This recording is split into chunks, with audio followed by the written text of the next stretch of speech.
Hi, folks. Welcome to episode 43 of my podcast. I'm so happy with the event today, and there are many reasons, but one I want to highlight for now is that we have here someone who has been with us before. So that's something new. That's something I didn't foresee when I started this series back in January. I thought I would just go on an individual basis, and maybe next year I'll bring some people back. But with Guy Dazin, who is the person about to return to this platform, I said I'm going to no open an exception. There are a few reasons for that. First, we just had a very brief conversation focused on male health, and I thought there will be other avenues to explore. I finished the chat with the impression that we could expand into other areas, and everyone would benefit from that. So that's the reason why I'm bringing him back.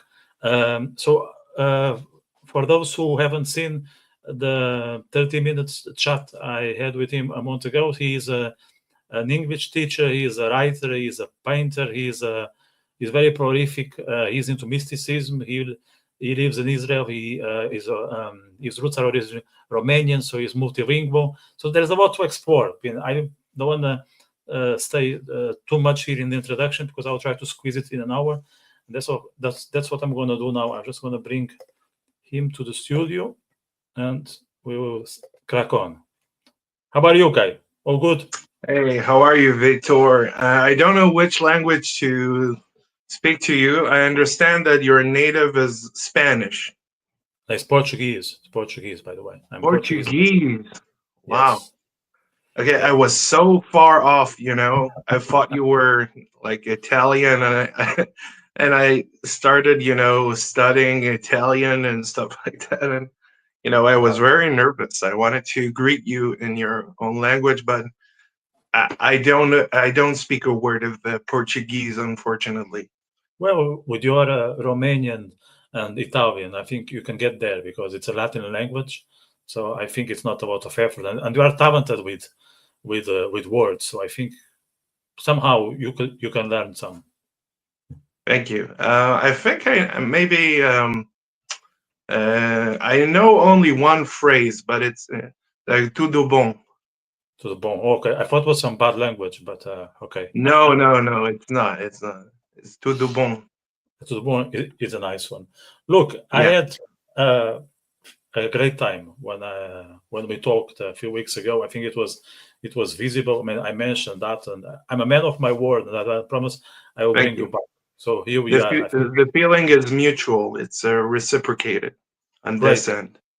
great, yeah, and I think I could gather that, and it's so enthusiastic when you see that this happening on both ways. So it's best experience ever.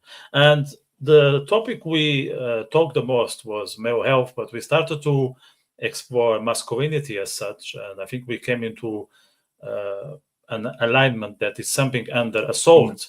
So how do you see like the current attack on masculinity?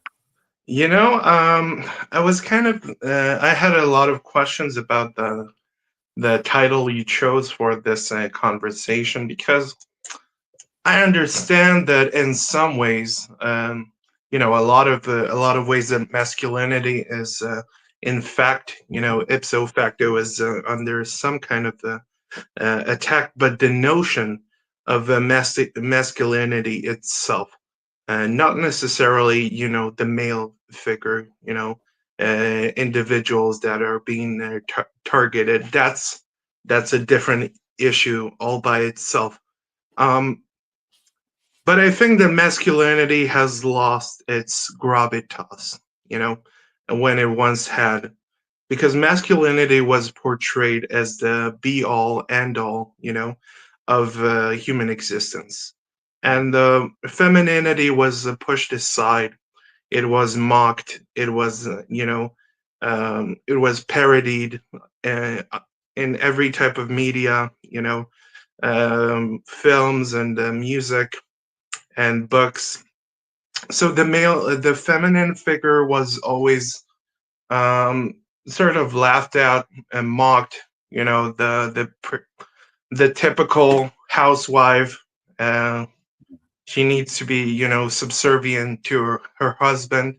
She needs to take care of the household.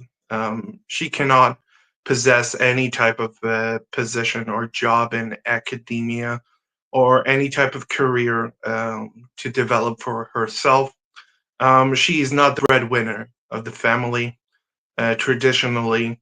So all these kinds of jokes, that women uh, they tend to they are very talkative. Okay, there are a lot of jokes about that, and men having to suffer through all kinds of emotional tantrums from women. I don't appreciate that type, of portrayal of the femininity and the portrayal of women.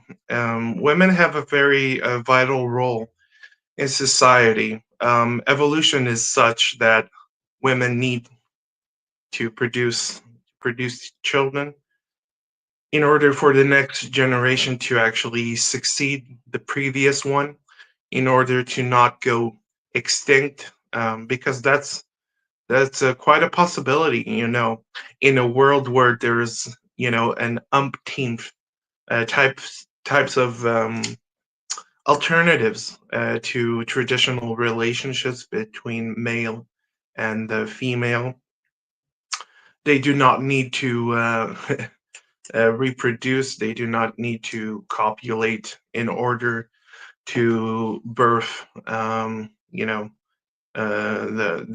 next generation, to they don't need a spouse in order to do that. They can adopt. They can go through all this kind of IVF treatments that women suffer greatly. It's a grueling, arduous process that takes years, to come to fruition.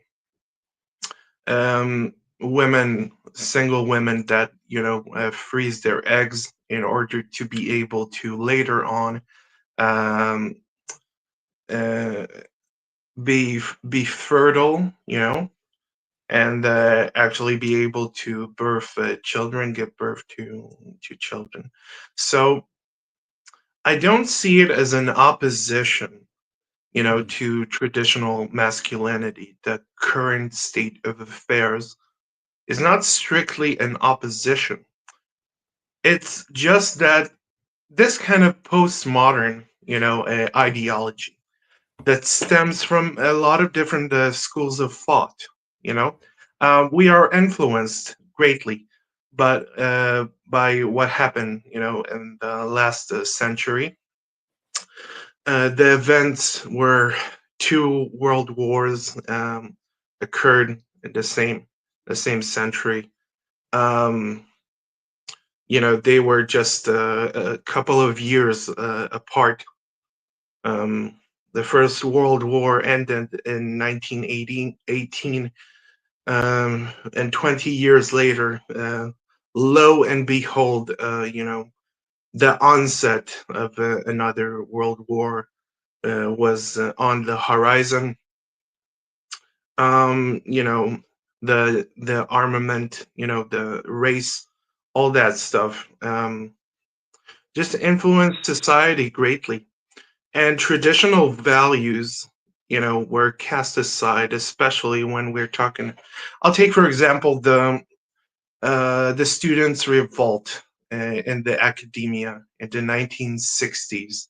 So, particularly in Europe and European universities and in America, there were revolts of students. They revolted against traditional values. They revolted.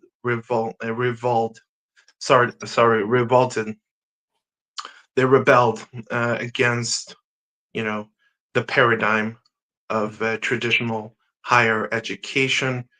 They don't see this kind of a hierarchy, as the professor, as this kind of monumental figure in their life. It's a kind of casting their shadow upon them. They don't take responsibility. They do not listen to any type of authority. They break the chains of command, sort of speaking, because slowly but surely, all the major ideologies started to crumble together apart. Um, Firstly, the church was the first institution and ideology to actually crumble under the pressure of a lot of different occurrences that happened. Um, Civil War, the revolutionary, the French Revolution, 1789 is the best example, but we can see it starting at an earlier age in the English Civil War. If you know that story about Oliver Cromwell, the self proclaimed protectorate of England, who seized power by force, um, causing a civil war, the execution of Charles the Third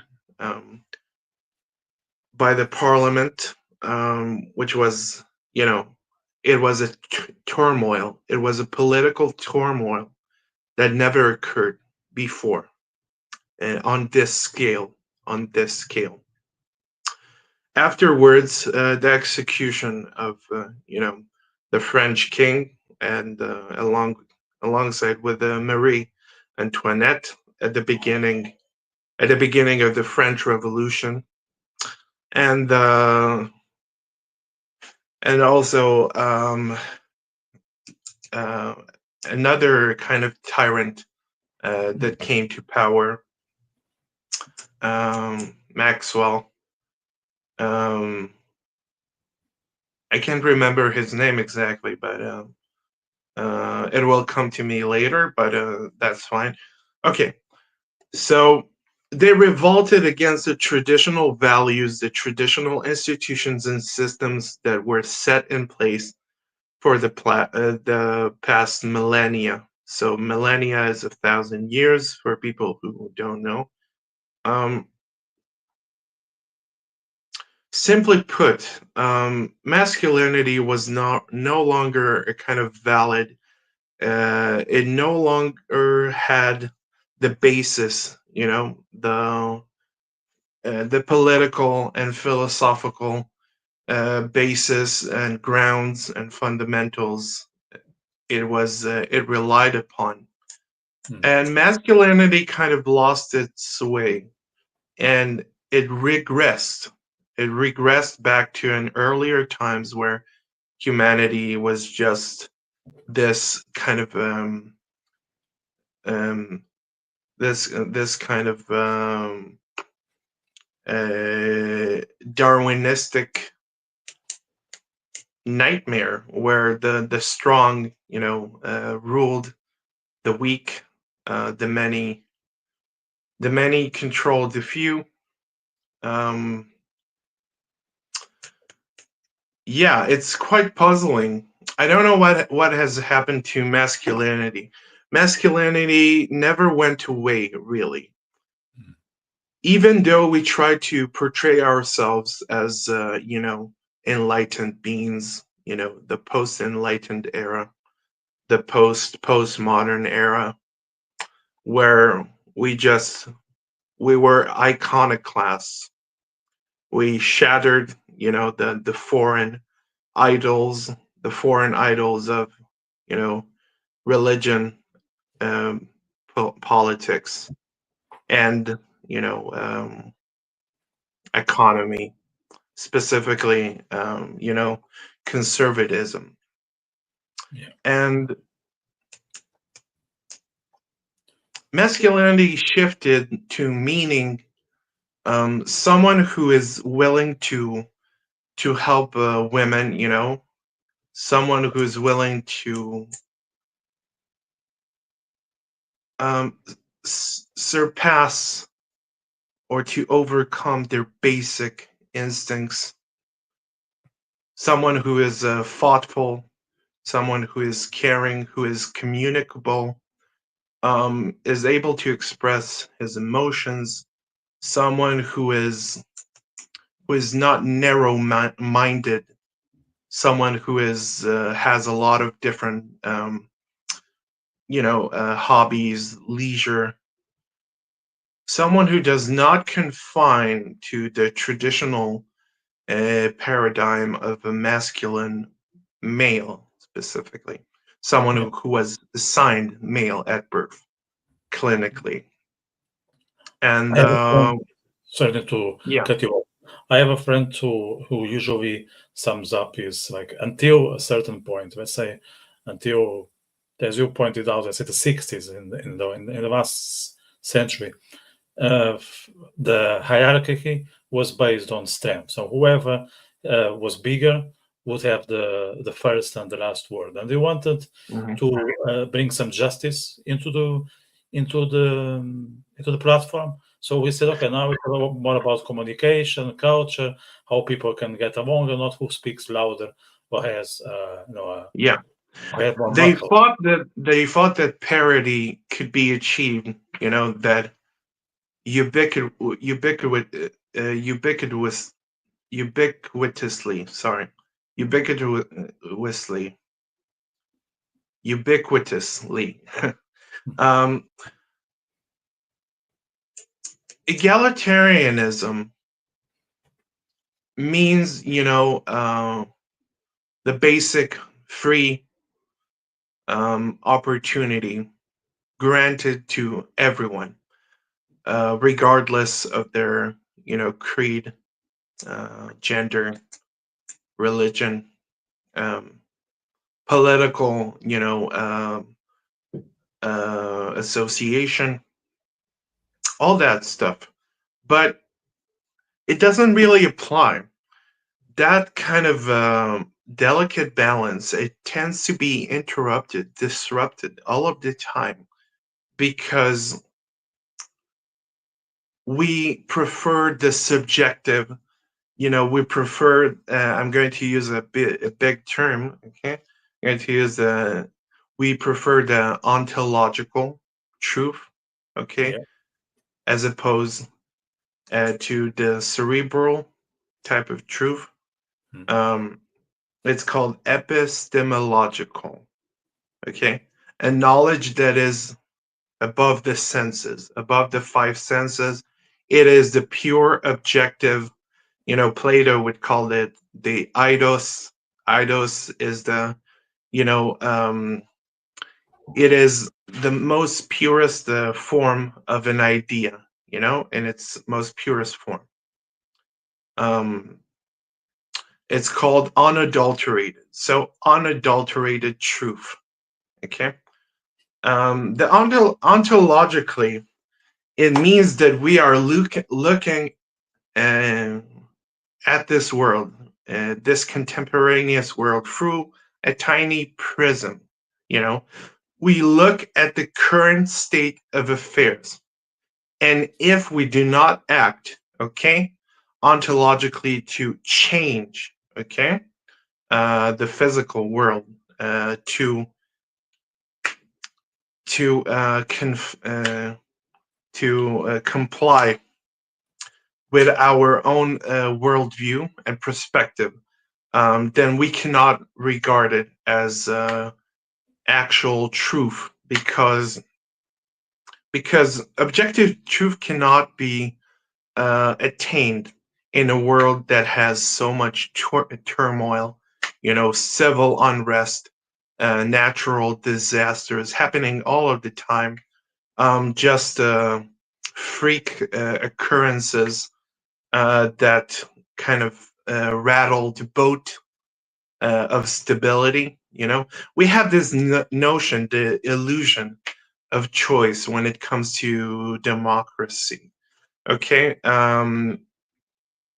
and this is just a political theater, Mhm. um, and we need to And what the other side, okay, the other side and the quotation marks are thinking is, if we don't, express our opinion loudly, clearly, and try to convert as many you know uh, congregation members or potential congregation converts, we will lose the battle, the ideological battle.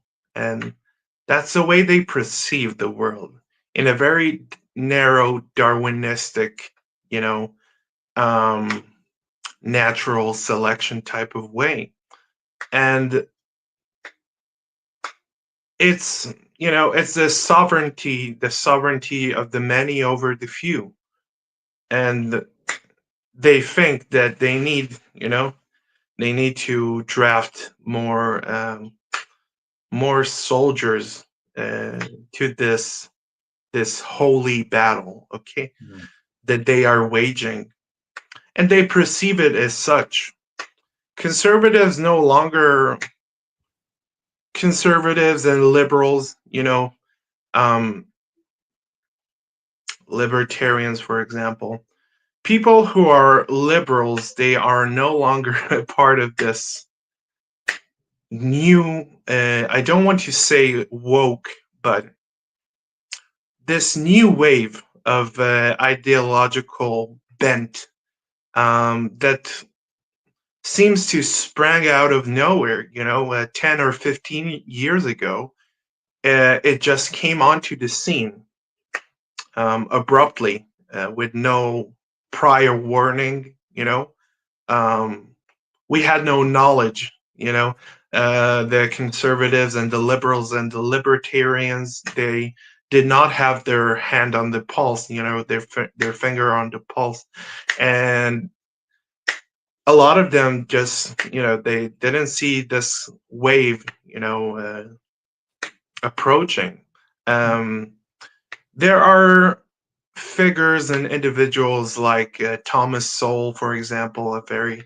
famous, very renowned and very important critic, social critic, professor of sociology. He saw these types of trends. He saw these shifts. And he marked every pulse, every peak. People like I can't remember his name, his first name, but Berliner, Professor Berlinski. I can't remember his first name, but you probably. I think his name is Isaiah Berlinski, but maybe David Berlinski. He's a very important social critic, philosopher, scientist. He opposes the notion of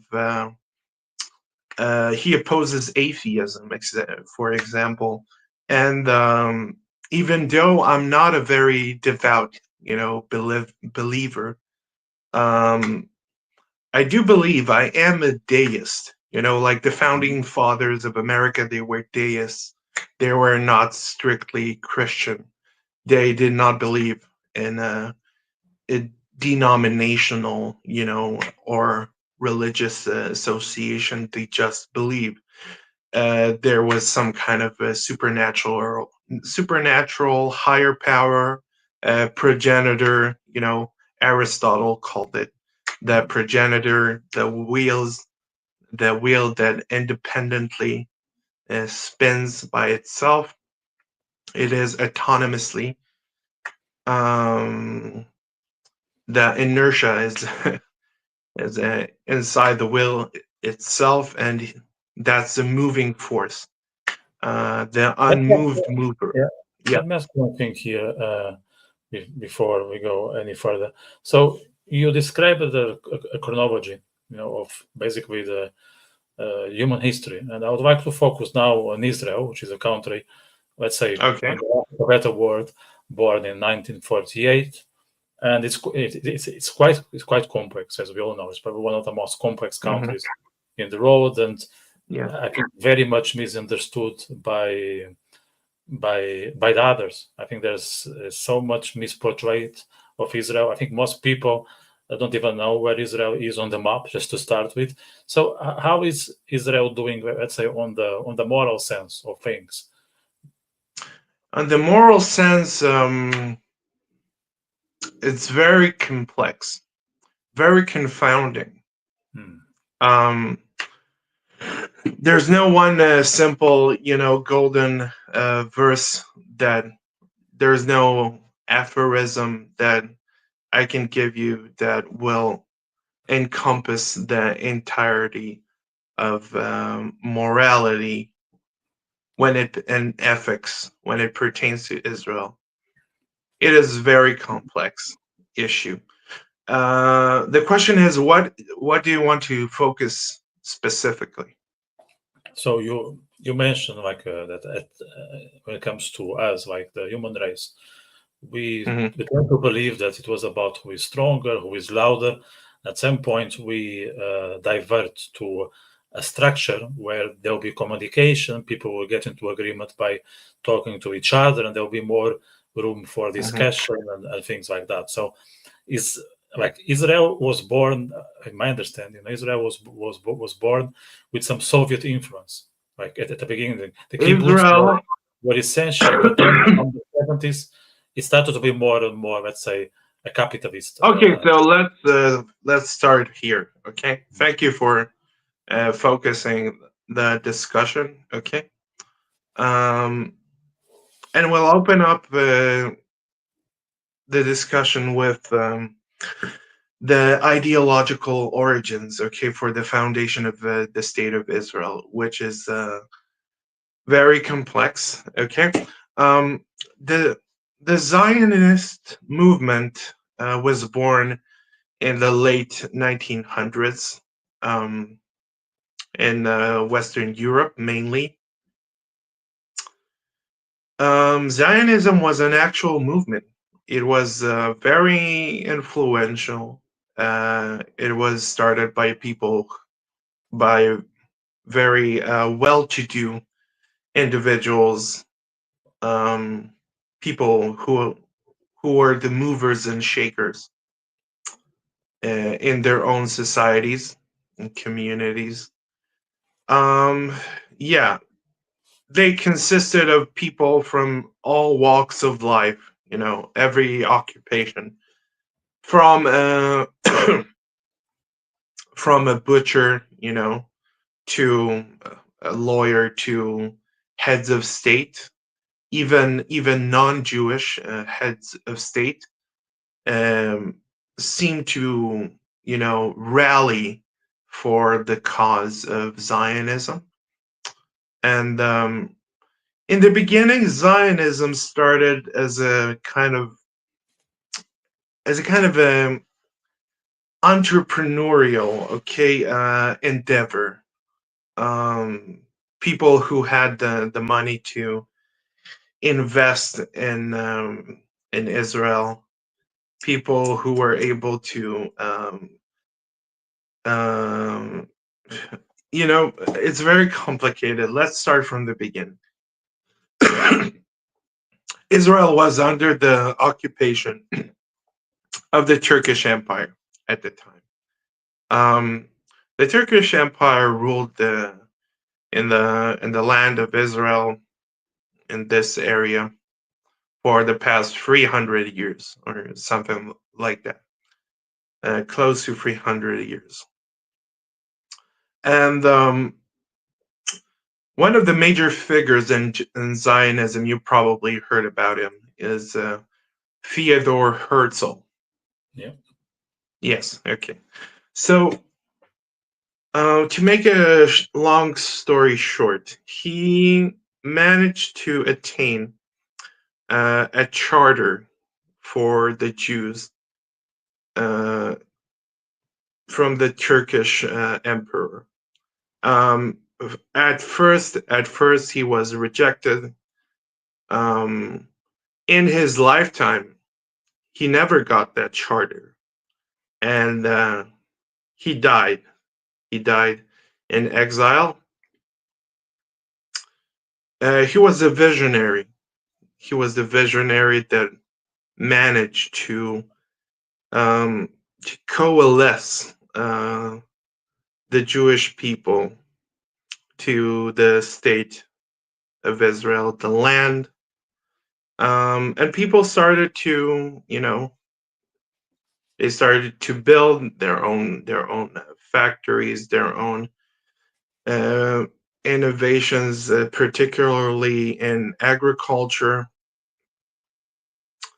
Um, and then the idea shifted when an individual, a figure, very prominent figure in Israel, called Ben Gurion, David Ben Gurion. It was originally from Moscow, from Russia, not from Moscow. Um, and he was a part of the resistance against the British, because the British mandate um, was here for at least 30 some odd years. Uh, Israel was a province of the English crown for all intents and purposes for 30 years. And the new generation of pioneers that immigrated to Israel, they resisted the control, the sovereignty of the British, and they managed to they managed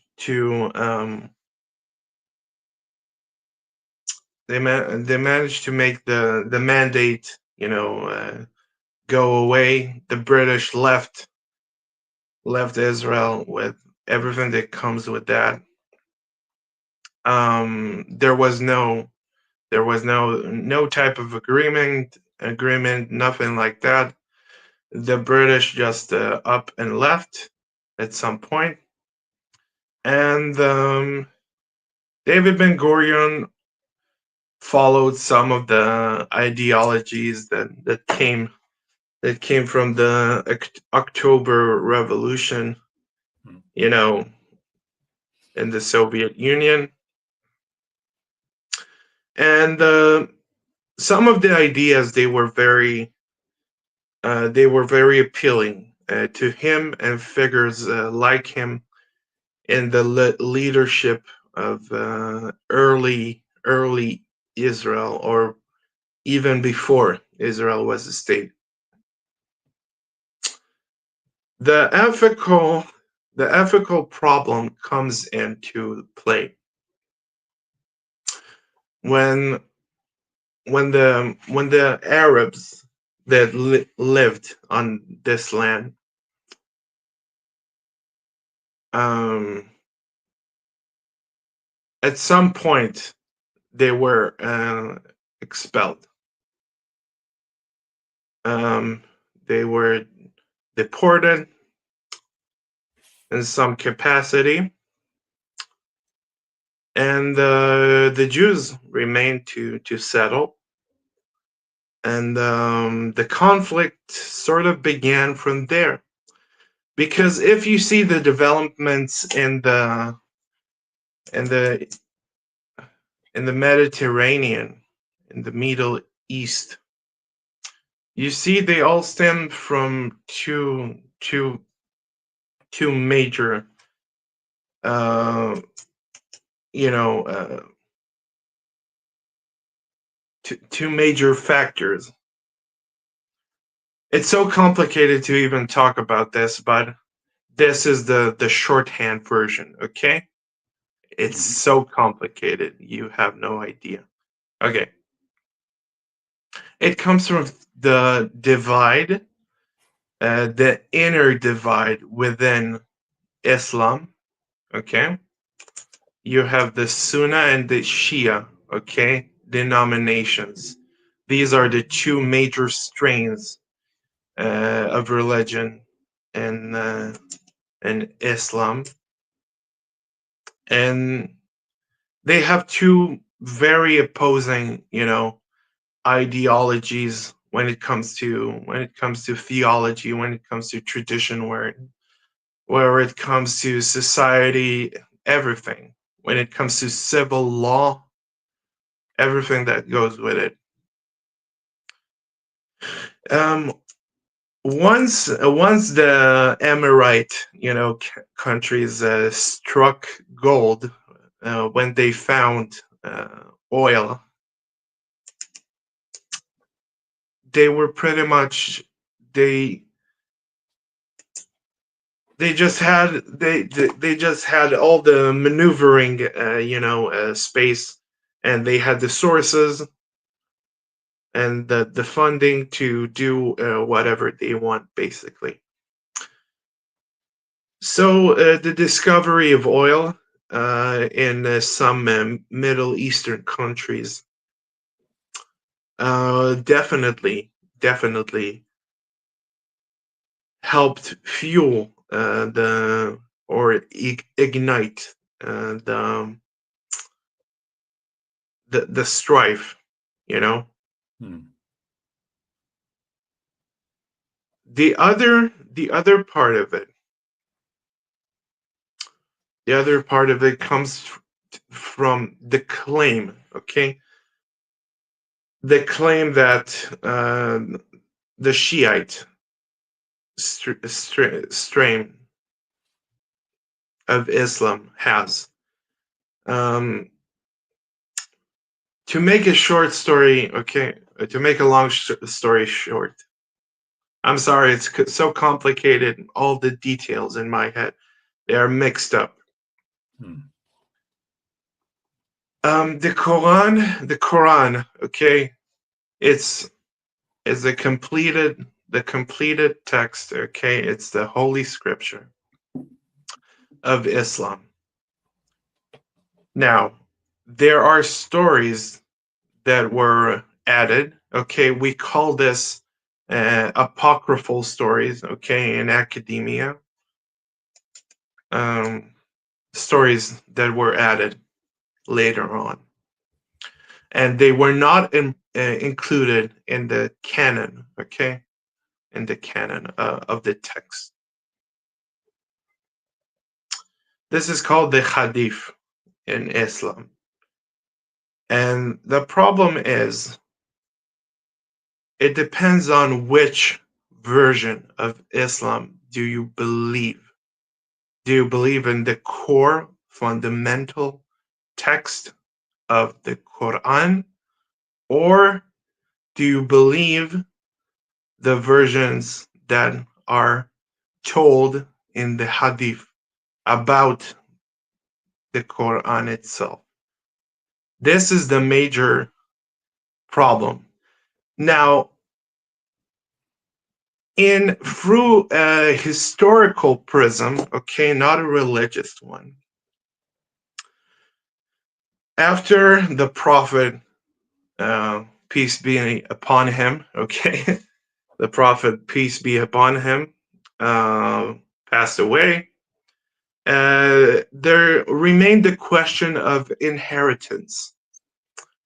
And one family, okay, they were in conflict, okay, they waged battle against another family proclaiming to be the true inheritors of the Prophet, okay. They are the teachers, they are the new, okay, leaders. They will lead the ummah, okay, the nation of Islam. And this is the sociological and cultural conflict between the Sunnah and the Shia. The How is that Sunnah impacting believe, Israel? sorry, How is that impacting Israel? Because it seems that it's something it is, between the it Muslims is, as I well. am telling you, Okay. because they are interconnected, okay? Let's take for example. Okay, I don't want to. I don't even want to justify uh, them by naming them. But they are the puppeteer, okay, behind this entire fiasco, this all the conflict, okay, in the Middle East, contemporaneous Middle East, stems from that one source. The problem is, as I mentioned, the Shia and the Sunna, they are in a constant conflict, and Israel is right in the middle of that Hmm. because they have different ideologies, okay?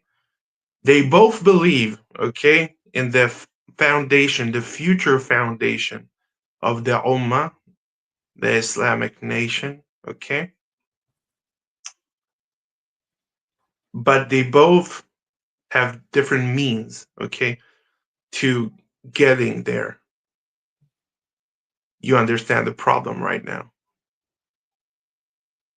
It's Yeah. not that simple, but of course, there's a lot of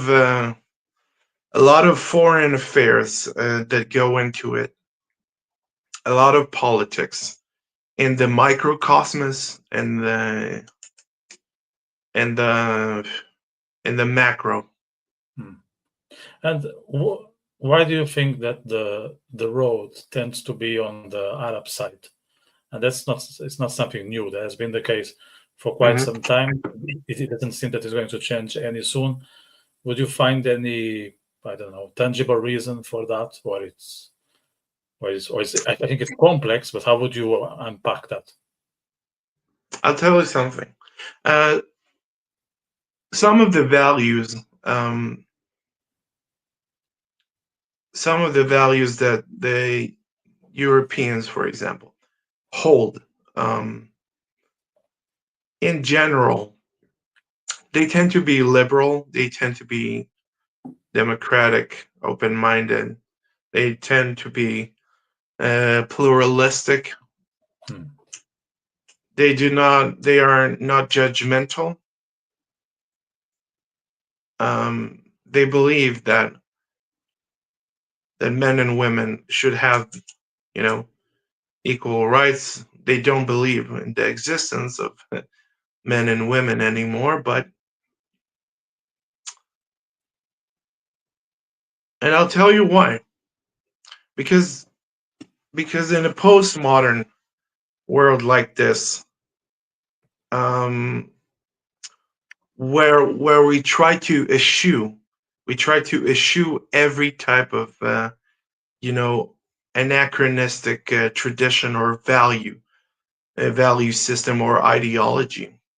Well, they believe, first of all, Zionism, okay, strictly speaking, doesn't exist in its original, okay, form. It doesn't exist exactly like that. Um, it was more in the past. It was more institutionalized. It was more formal. Today, it's not like that. Um, there's a narrative, okay? There's a narrative that Israel is strong. It's bigger. It's bigger.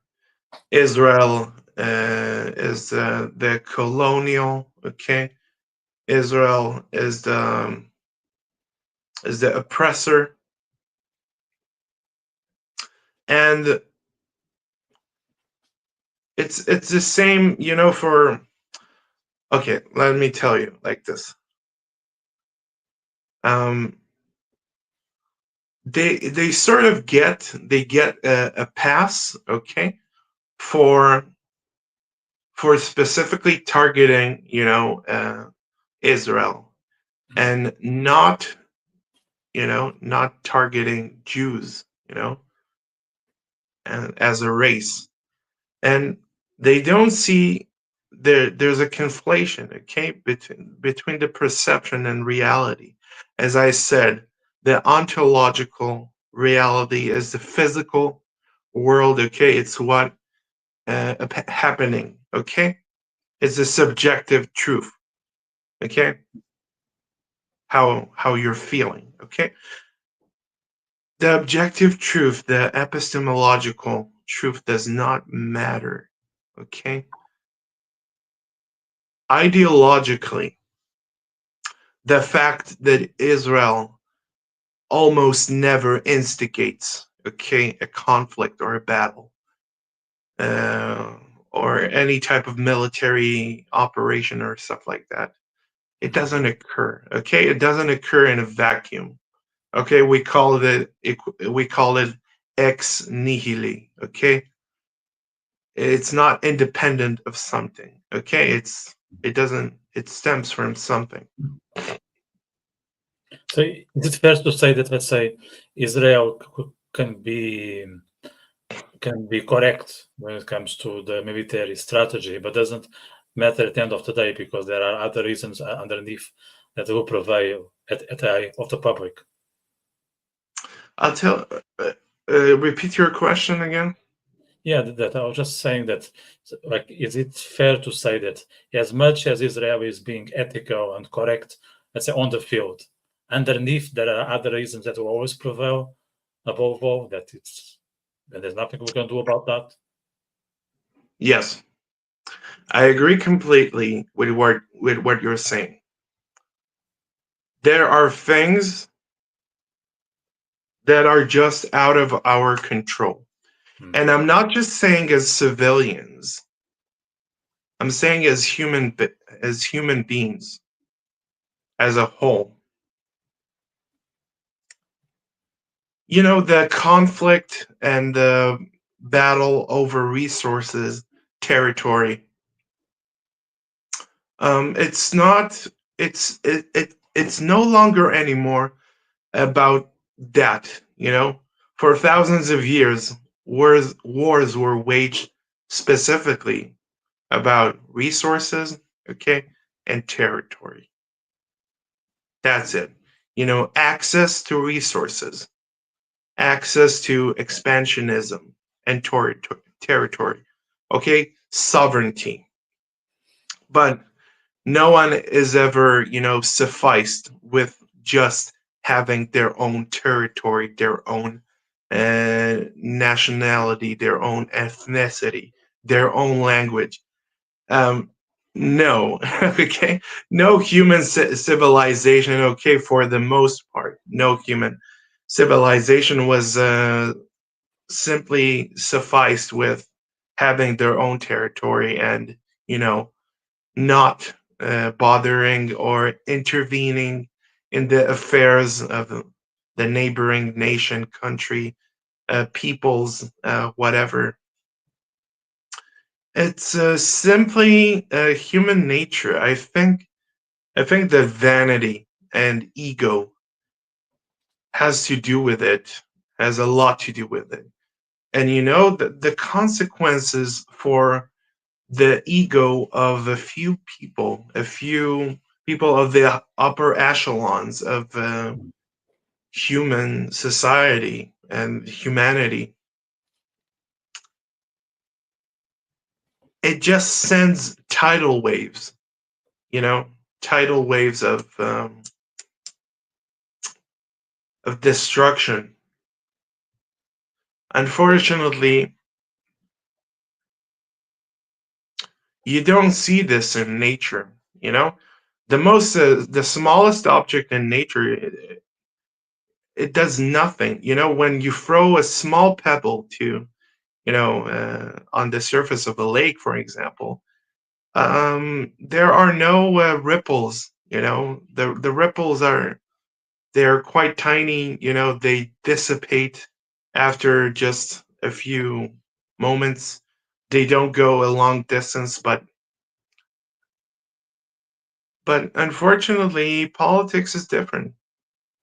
and the rule of the many over the rule of the few over the many. Um, that's that's essentially essentially the root of the argument between the left and the right. Mm. The left believe that everyone is equal.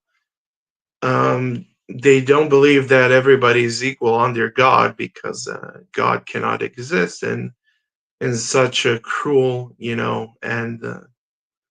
and ironic and unforgiven world. We cannot choose our circumstances as humans. They believe that identity is something that is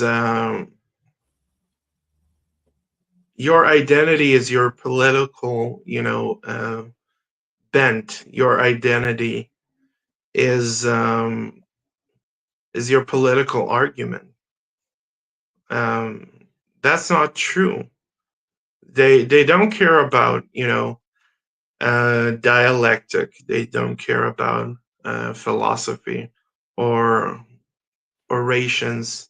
They don't care about rhetoric.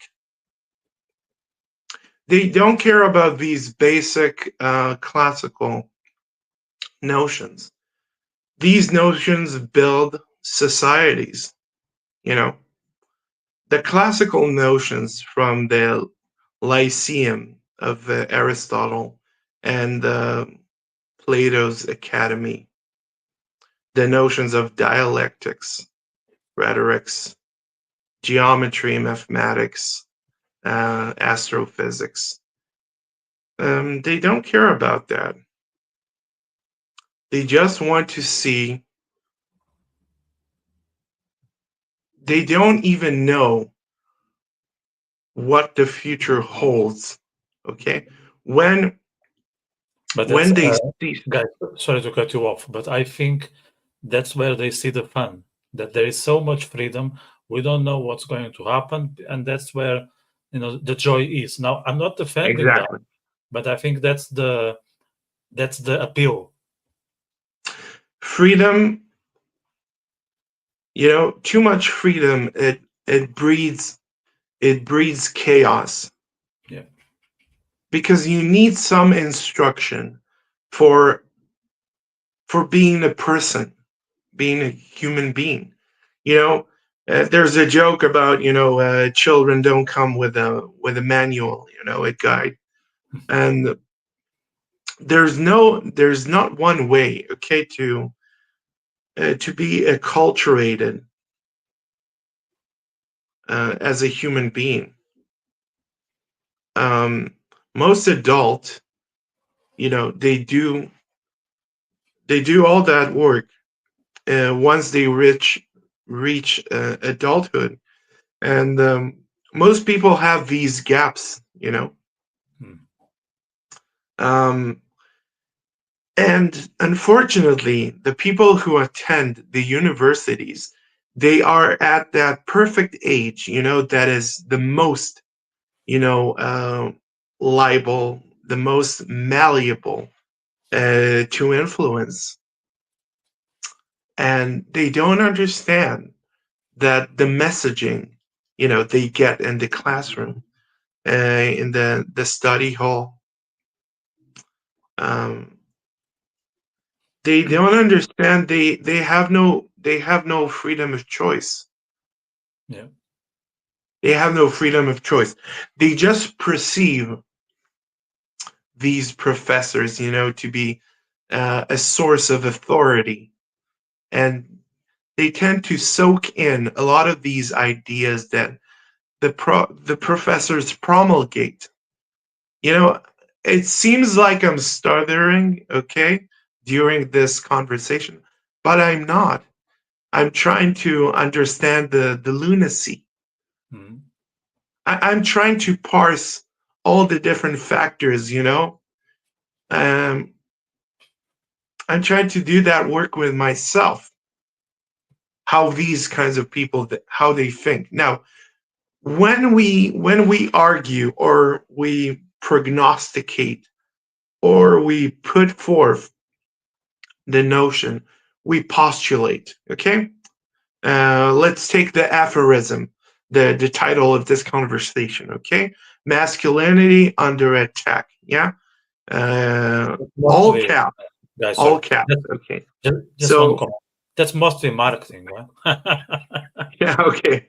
Okay, all caps. Okay, it's not specifically for this conversation, but it's Yeah. so the aphorism. Okay, um, if you ever read, Spinoza or Nietzsche, okay, they tend to write in aphorisms.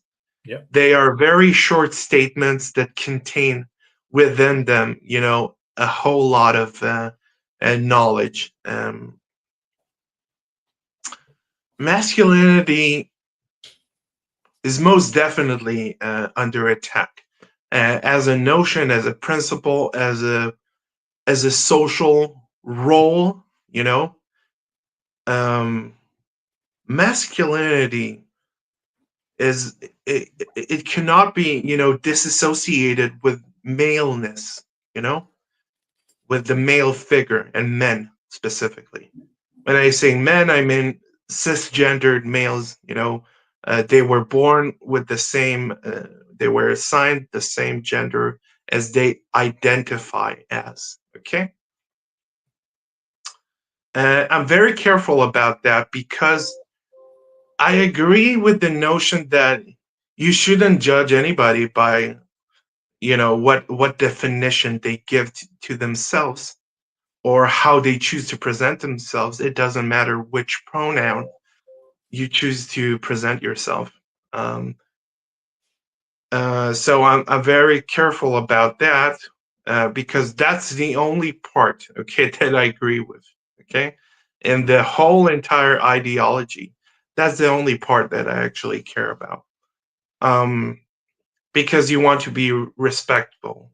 I don't care. I don't care who you are, okay? As a person, I don't care about your background, your creed, your color, your religion, your nationality, ethnicity. I don't care about that. I want to be respectful as a fellow human being. And unfortunately, these 20 somethings, that go into university or even 18. So these teens, they go to universities. They were brought up a certain way. Some of them were already fed a lot of. They were a lot of their parents disseminated, okay, or propagated or instilled in them a lot of ideologies that they actually concur with. They see the representations and they see um, actually positive discrimination being implemented. We said the ontological world as opposed to epistemological world, where subjective truth is the only thing that matters. Only your self-expression as an individual and the way that you choose to present yourself and the way you convey yourself to the world. That's the only prism that actually matters. It doesn't matter, okay? Only the surface level, okay? Only the exterior matters, okay? And unfortunately, that is not the way to conduct yourself as an individual, and not even as a human being in this world. Okay, individuals are distinguished by their own attributes, their own kind of their own hobbies and their own occupations, their career paths, their personal relationships, all that stuff. And even it's not the correct way or even the right way uh, to act as an individual with being this all the time. You need to scrutinize yourself. You need to check your imbalances. Okay, you have to achieve parity at every step. Mm. Okay, so you cannot open a door for a female if you're a man because you perceive her to be weaker than yourself, and that is wrong. Yeah. But this is a wrong type of thinking. But then I It's think the funny simply thing, just on that, just a funny thing, I think there'll be an exception if you are homosexual or if you are black. Then it's fine. Which, our okay. definition, We can we have go a into definition. that, and I'm going to tell you that even traditional male homosexuality is under attack. Yes. You know that. Hmm. Yeah. So that. Even you're not attracted to other males because males they are a toxic, okay, influence. They are a very violent, okay, creature in nature. They have their own angst, okay. They tend to be very violent. They tend to be very forward. Um, they can hurt you. They can hurt you in numerous ways, and you cannot be attracted to a traditional, masculine male. Um, no, you need to perceive yourself as a female. You need to we call this apotheosis. Okay, Yeah. apotheosis, to ascend to a higher status. So you need to you Yes. need to shed the mortal Not a shell. strong card anymore, just to be gay. You want to go. You won't No, go far. it's not You need enough. more. You need It's not progressive enough. Okay, exactly. Yeah. Yeah. it, it doesn't compute. Okay, it doesn't correlate with the current, most fashionable ideology. So It needs to be combined it's with not that. trendy enough. It's not Yeah. trendy enough. It's not marketable. Yeah, Yeah. it's a Talking of sad the state of yeah. affairs. Yeah. Yeah, just talking of it has to come to an end. Talking of the individual, so you seem to be more concerned with the person, and as opposed to the collective. Is it something that you gather from studying Kabbalah and the mysticism in general? Yeah. Mysticism puts a lot of emphasis on the individual, on individual, work, Mm. individual improvement. Um, you are looking inwards, okay, into yourself. You try to perceive your own deficiencies, um, your own lacuna. Lacuna is some kind of mental logical gap. Okay. There are a lot of incongruencies within oneself, and you need to test yourself.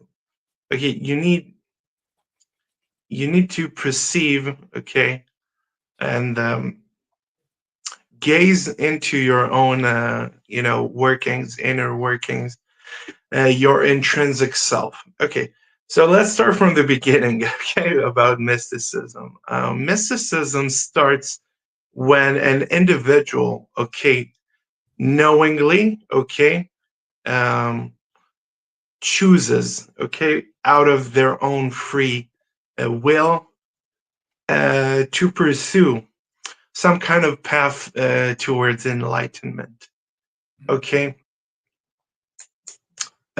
we call this your own free volition. Okay, an individual's own free volition to pursue this path to enlightenment. Okay, so the one, the person, the individual that seeks this knowledge, okay, seeks to quench the first of knowledge. He's called the neophyte.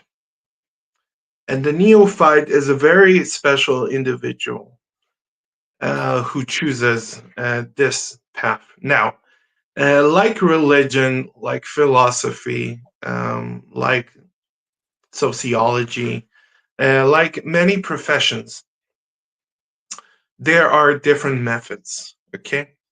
Kabbalah is a method born from inside Judaism, which is Judaism is hard to quantify because Judaism is not strictly speaking just a moralistic religion. Mhm. Um, Judaism has a lot of different facets to it.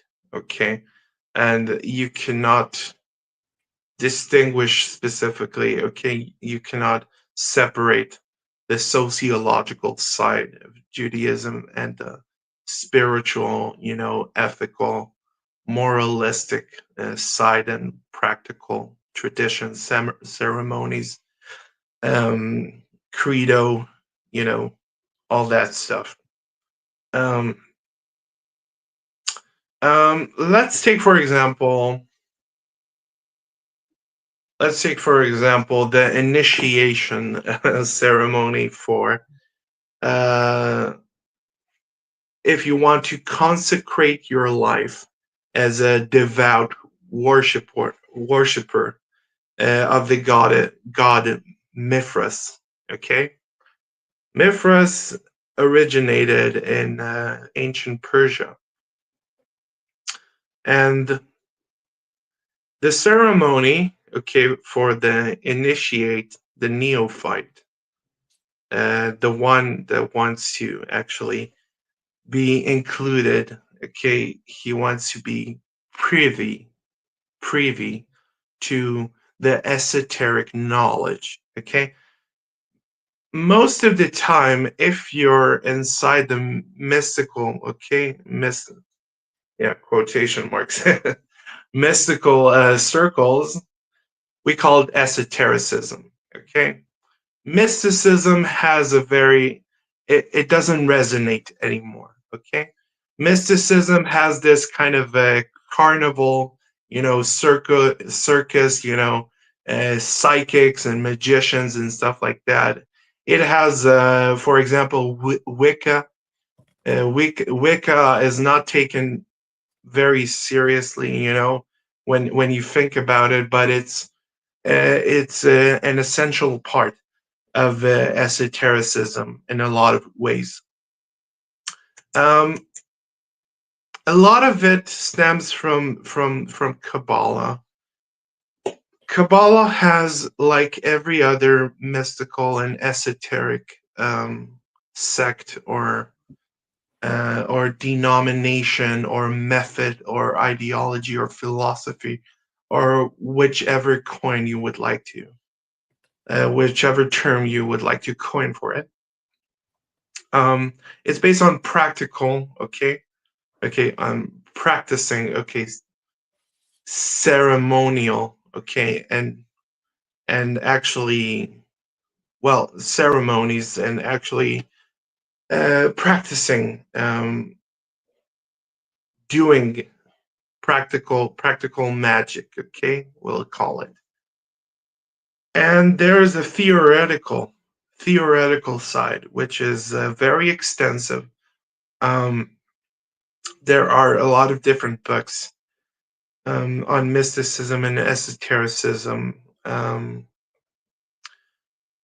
specifically speaking about Manly P. Hall's, mysticism through the ages.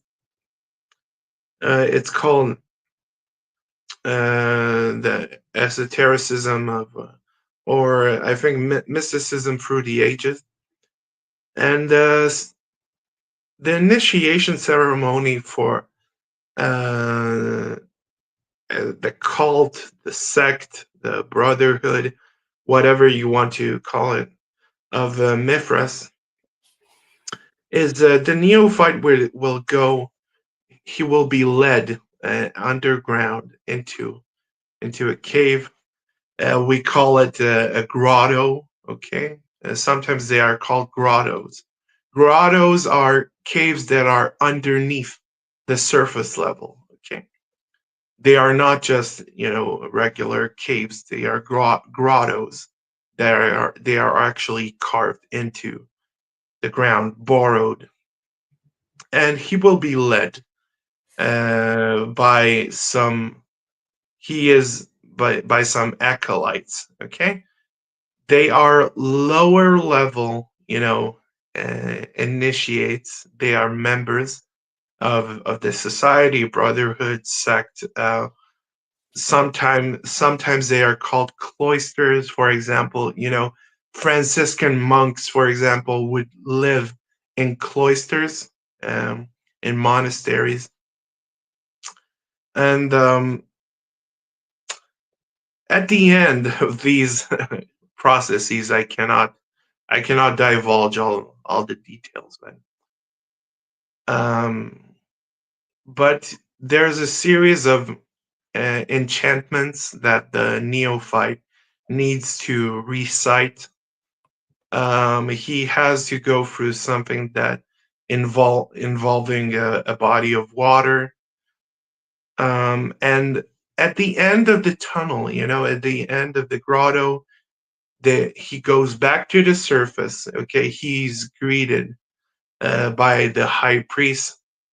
The high priest um, grants him, okay, a blessing, grants him the sword of Mithras. So he is from now from this point on, he is involved. He is the keeper of secrets. Okay.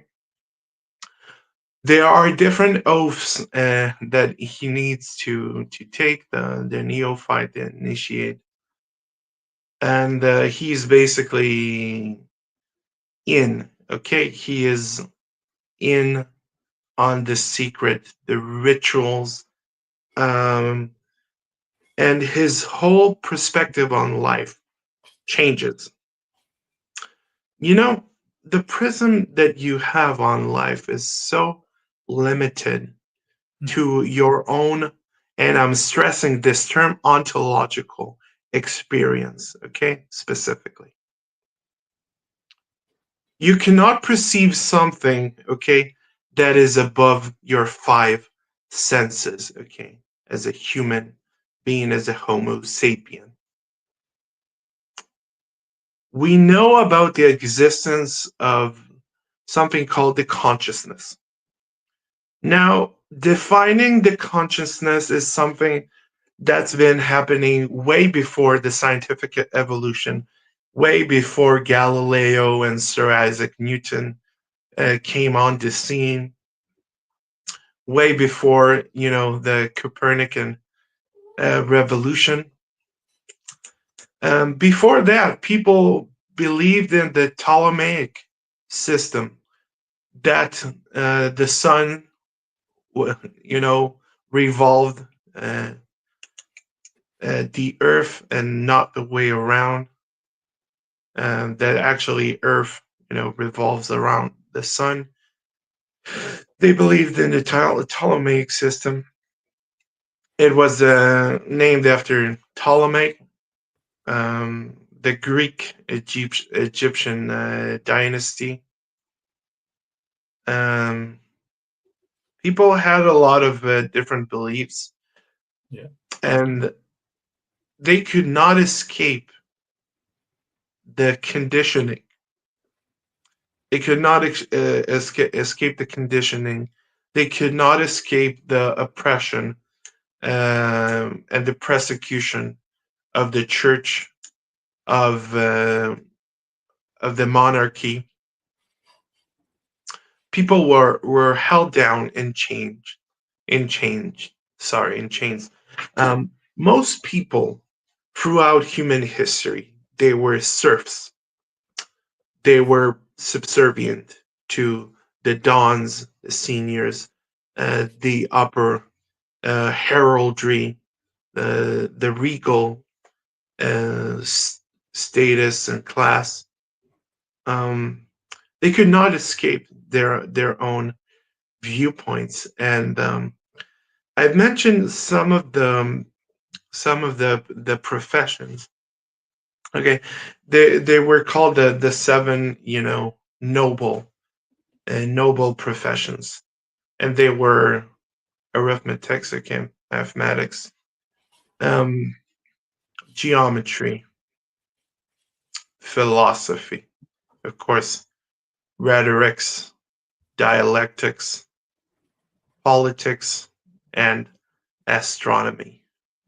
And for at least for at least 1,000 years, okay, um, around, okay, like this,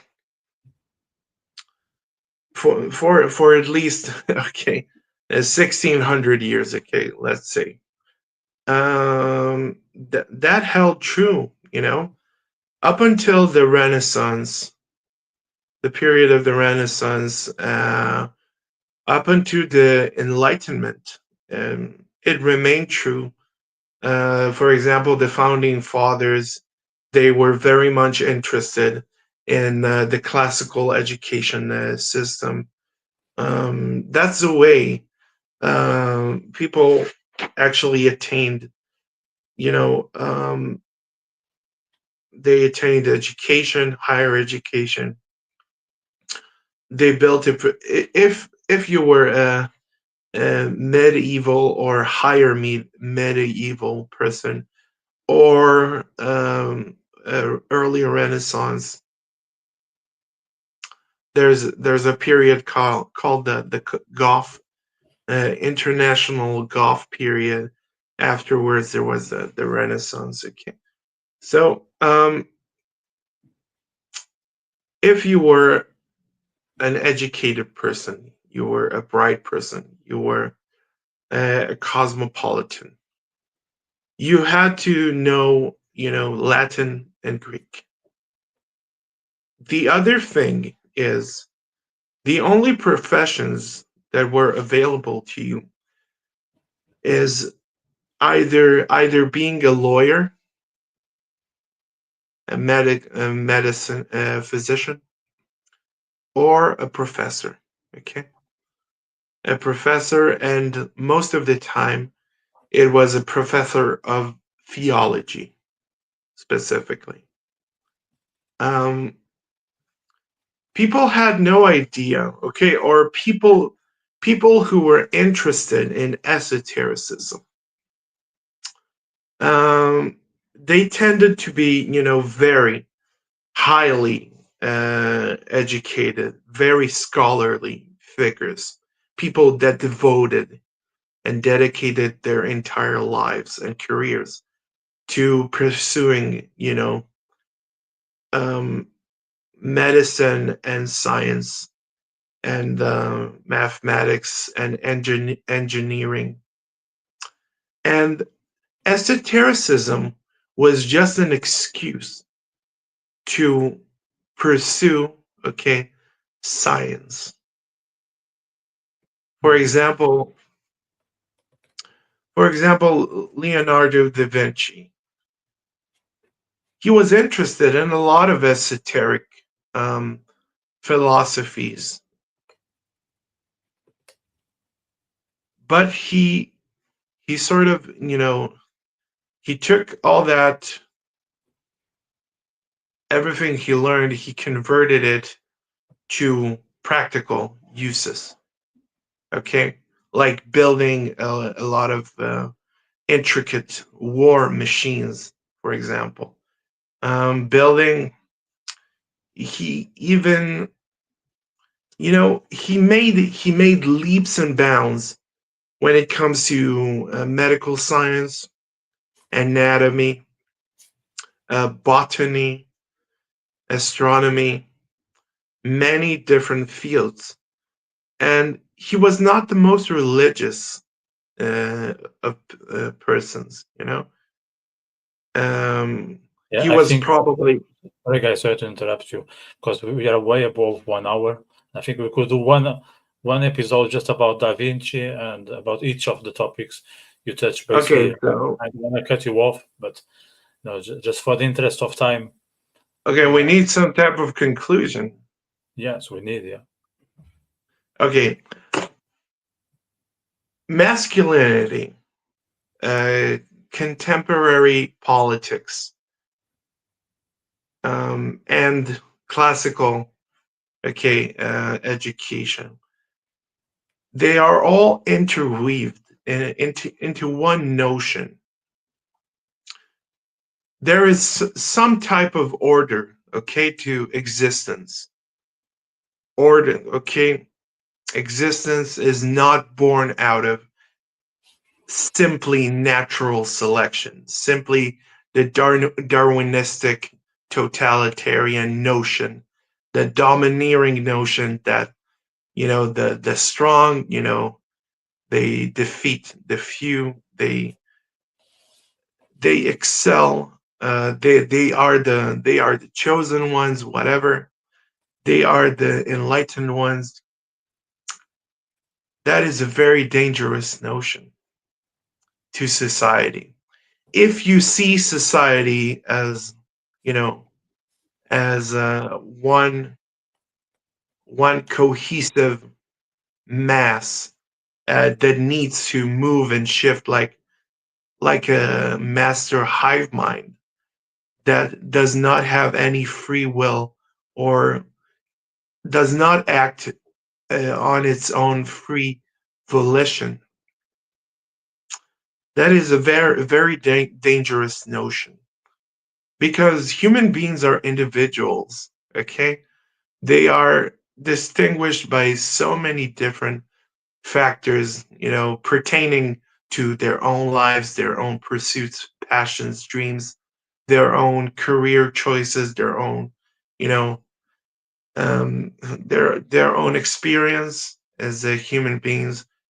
Um, you can't rely on simply on this dichotomous notion that it's it's either everybody, okay, it's the Three Musketeers, okay, one for all, okay, and all for one, or it's nothing.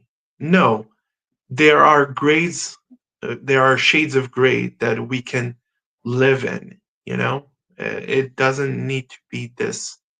Um, very, in my notion, in my mind, I think the progressives, they are more orthodox and more Yeah, traditional and more strict big time. than the libertarians and the conservatives.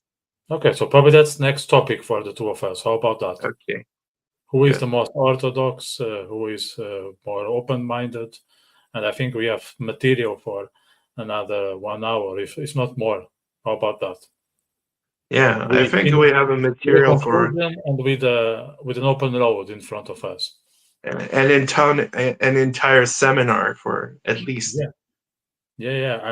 I'm up for it, and I'm delighted to have you back. And the door is still open, of course, for you to return because I think every Thank you. topic you touch base, it will be enough for an episode, and you touch base maybe in 10 or 15. So, as you said, it's a seminar. It's a seminar. So, thanks Good. for returning here. I enjoyed a lot as well. I hope the people out there too. I'm pretty sure because I really see the people staying with us for a good part of the conversation.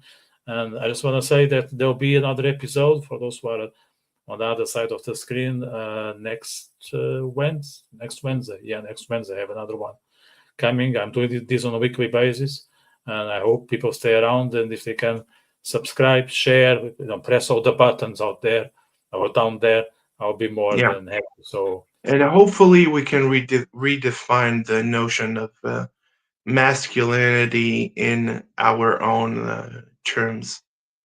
It's yeah, very important. we have to. That's a great message. So thank you, and talk to you soon. Take care. Have a good Thank one. you, Vito. Bye. Bye. Bye.